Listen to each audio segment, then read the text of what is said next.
Hello and welcome to Strip Down Sunday. I'm Chris and we are Soul Evolution Collaborative and we are thrilled to have you here. We're hoping to offer some inspiration, some spiritual upliftment, and hopefully a new take on life in a uniquely Soul Evolution Collaborative kind of way. This is where we have stripped down your Sunday message to offer you a streamlined experience that fits your needs. We have unchurched your Sunday experience. So we have this strong desire to bring an updated message of inspiration to the world, and at a time when really it seems like the world needs it the most. So the Soul Evolution Collaborative is dedicated to personal transformation and communal evolution. So 2 quick things before we jump in. Everything you could want to know about our community and what we believe, how to get involved is all on our website, soulevolutioncollaborative.org.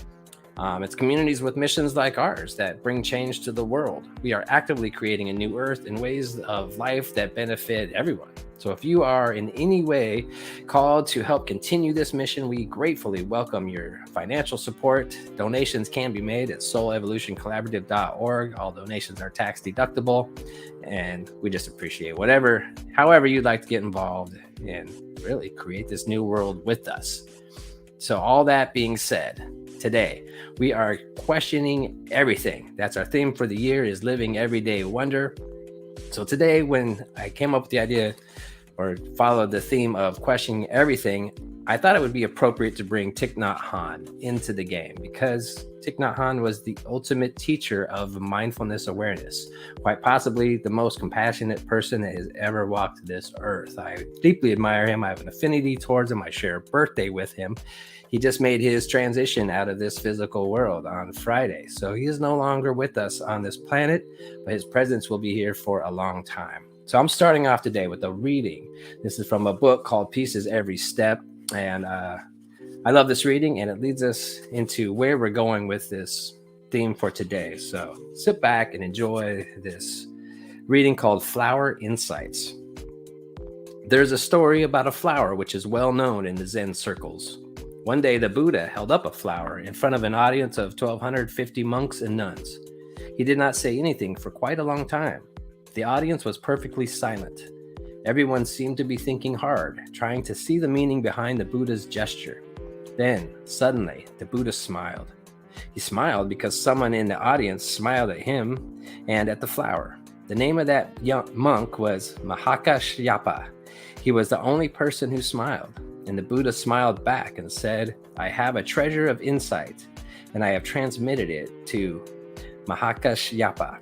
The story has been discussed by many generations of Zen students, and people continue to look for its meaning. To me, this is Thich Nhat Hanh, the meaning is quite simple. When someone holds up a flower and shows it to you, they want you to see it. If you keep thinking, you miss the flower. The person who was not thinking, who was just themselves, was able to encounter the flower in depth, and they smiled. That is the problem of life. If we are not fully ourselves, really in the present moment, we miss everything. When a child presents themselves to you with their smile, if you are not really there, thinking about the future or the past, or preoccupied with other problems, then the child is not really there for you. The technique of being alive is to go back to yourself in order for the child to appear like a marvelous reality. Then you can see them smile and you can embrace them in your arms. I would like to share a poem with you written by a friend of mine who died at the age of 28 in Saigon about 30 years ago. After he died, people found many beautiful poems he had written, and I was startled when I read this poem. It has just a few short lines, but it is very beautiful. Standing quietly by the fence, you smile your wondrous smile. I am speechless, and my senses are filled by the sounds of your beautiful song. Beginningless and endless, I bow deeply to you. You refers to a flower, a dahlia. That morning, as he passed by a fence, he saw that little flower very deeply, and struck by the sight of it, he stopped and wrote that poem. I enjoy this poem very much. You might think that the poet was a mystic because his way of looking and seeing at things is very deep, but he was just an ordinary person like any of us. I don't know how or why he was able to look and see like that, but it is exactly the way we practiced mindfulness.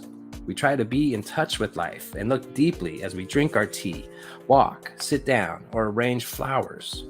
The secret of success is that you are really yourself. And when you are really yourself, you can encounter life in the present moment. Thank you, Thich Nhat Hanh.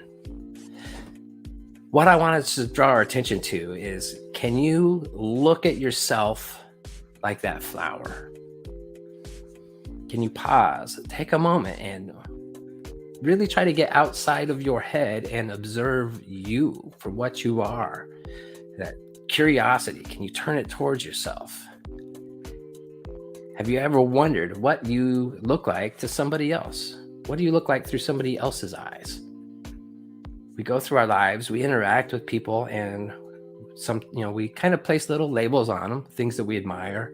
I've worked with people that are just amazing, and something about them, like when you see them from outside, like we can look and appreciate and just be like, wow, that person is really cool. I really like the way that they talk. I like their witty sense of humor. I like the way they look. They have a unique style. These little things. Have we ever turned that around and just looked at ourselves objectively to see what it is that we are putting out in that world?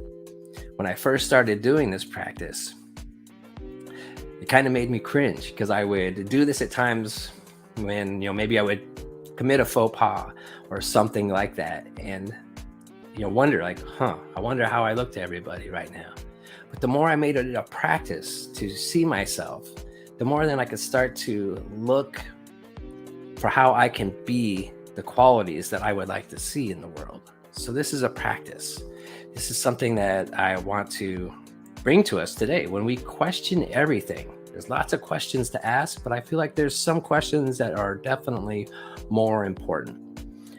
So creating a practice right here, like asking ourselves, as you lean into what is uniquely you. If you have time right now, if you're able to go within, quiet, close your eyes, that's great. If you're doing something else like driving or something, just open your mind, clear your space a little bit, and take a look at yourself and ask yourself right now, what is the one value that you think is most important to you? And it could be anything. It can be compassion, joy, integrity. It could be trust. What is something that you hold highest? And this is a practice that we should repeat several times throughout the year, because we have lots and lots of values that we hold that are very important to us. But as this practice, our number one most important value, it can shift through time. And that's to be expected. That's what life is. It's constant change. It's the only thing that we can always count on, right?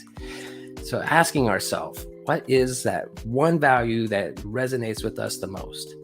And then we are going to turn that into a bit of a practice. And the idea is, when you know what this value is, we create this field of energy by focusing on it. So when you wake up in the morning, so figure out what you're thinking your value is tonight. Think about it as you lay down before you go to sleep. And then when you wake up every morning, ask yourself, how am I going to be that value? How do I show up for that in this life?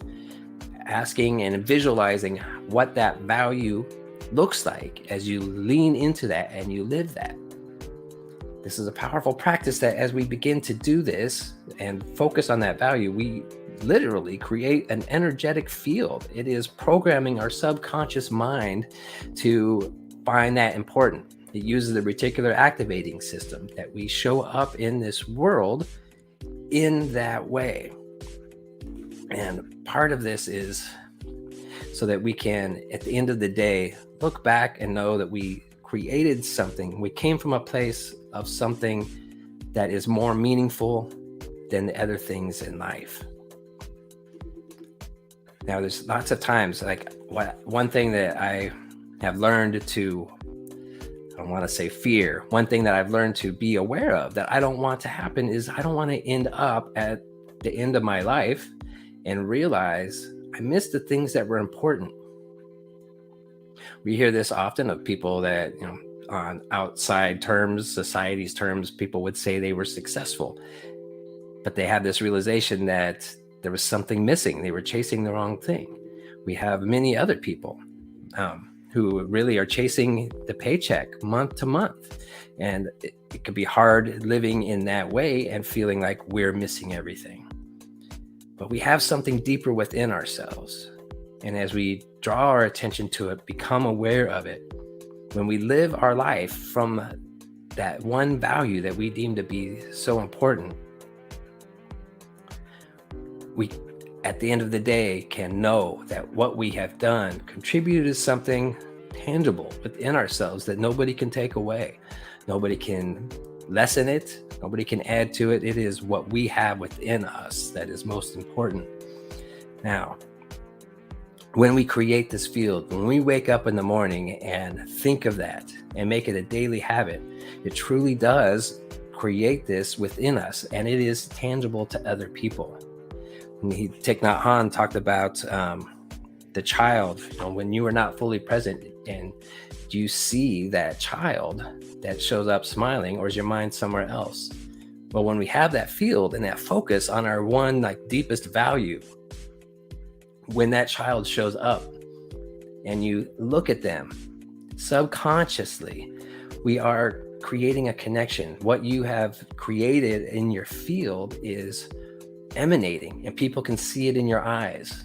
People can hear it in your voice and feel it in your embrace. It truly becomes a part of who you are. And that's one of the most important things in this world, so that we end up knowing that our time was not wasted. Ernest Holmes has a quote, and he says, "Each being an individual entity in mind is known by the name he bears and by the vibration which he emanates. For while we are all in one mind or spirit, each has a separate and individualized personality." So what is uniquely you? How can you look at yourself like that flower?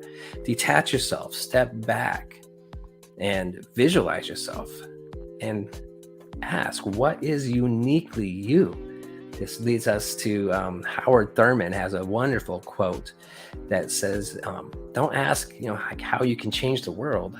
Ask what brings you, makes you come alive, and go do that. Because what the world needs most is people who have come alive.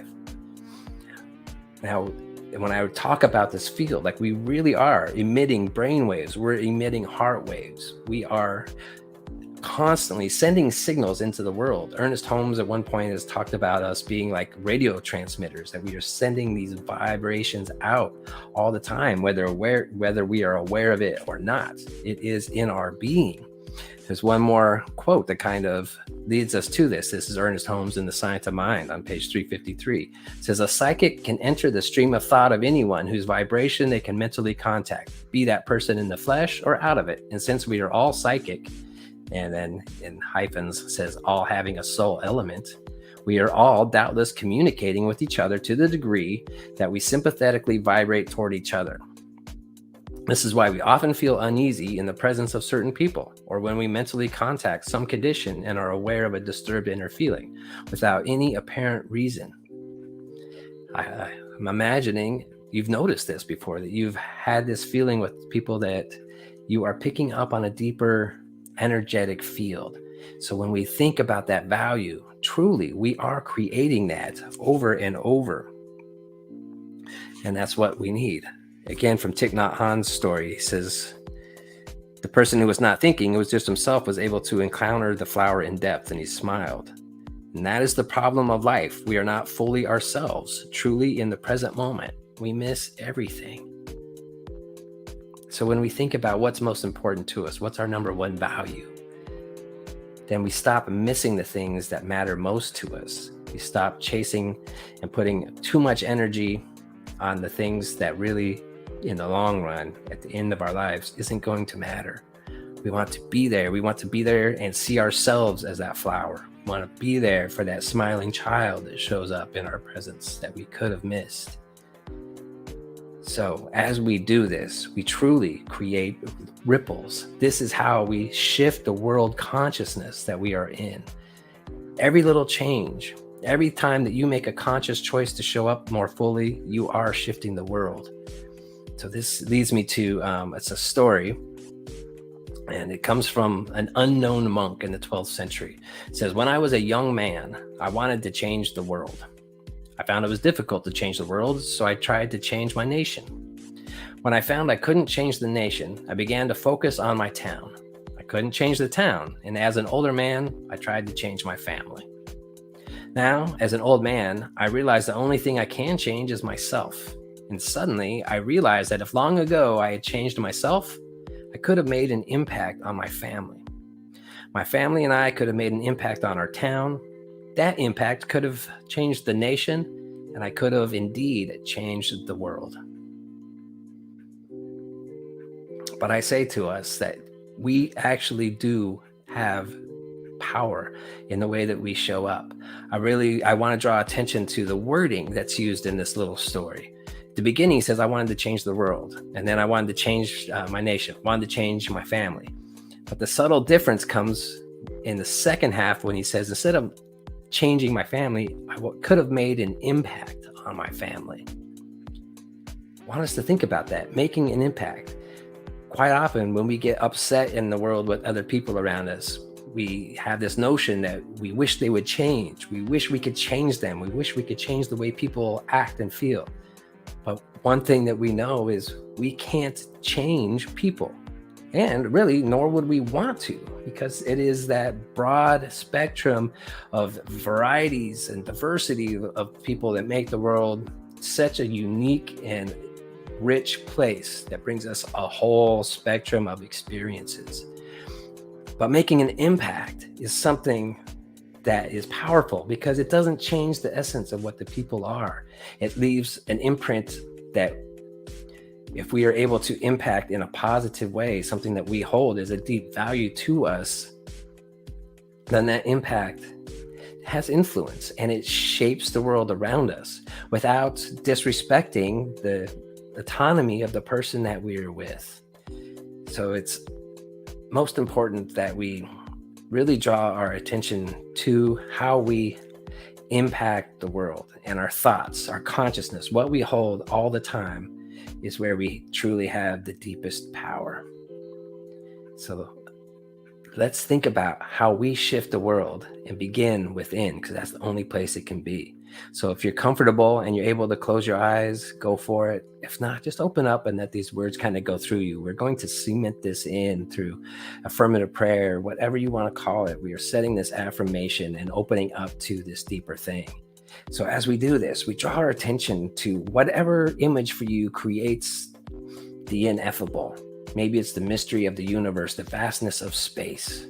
Maybe it's the actual word God or spirit. There is just something so much bigger, and we are that. We are infused with it.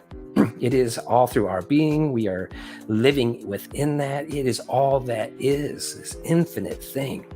So as we draw our attention to it, we begin to open up into an expansive state of mind. And as we do that and recognize that we are using that is part of who we are, then we can right now open our mind to receive impress about what is uniquely ours to do. What is the things that we hold most important in this world? How can I deepen that? So as we say these words and know this, as we move into this state, that I affirm and avow for you that there is an impulse coming through the universe that's coming through you that can only do it in a way that is uniquely you, so that we can open up to bigger and bigger things, to better ways of being, to seeing the shift in this world around us, knowing that we are living from a place of deep value, so that at the end of every day, each and every one of us has access to an inner knowing that you have done something that is important and valuable to you. All the other stuff is just icing on the cake, or just part of the bigger experience. Whether it is pleasant or unpleasant, we know that we are part of that something bigger, and that is important and that is valuable. So I just thank the universe. I thank you. I thank the essence for everybody that is doing their own inner work, contributing to the shifting consciousness on this planet right now. I say thanks for it all. And I let these words go by affirming that it is already happening in this world, and it is a beautiful thing. So I release it by simply using the words that make it known that it is done and gone, by saying, and so it is. So it is. So thank you. I hope you have a wonderful, wonderful rest of your day, and we'll see you later in this week. Bye.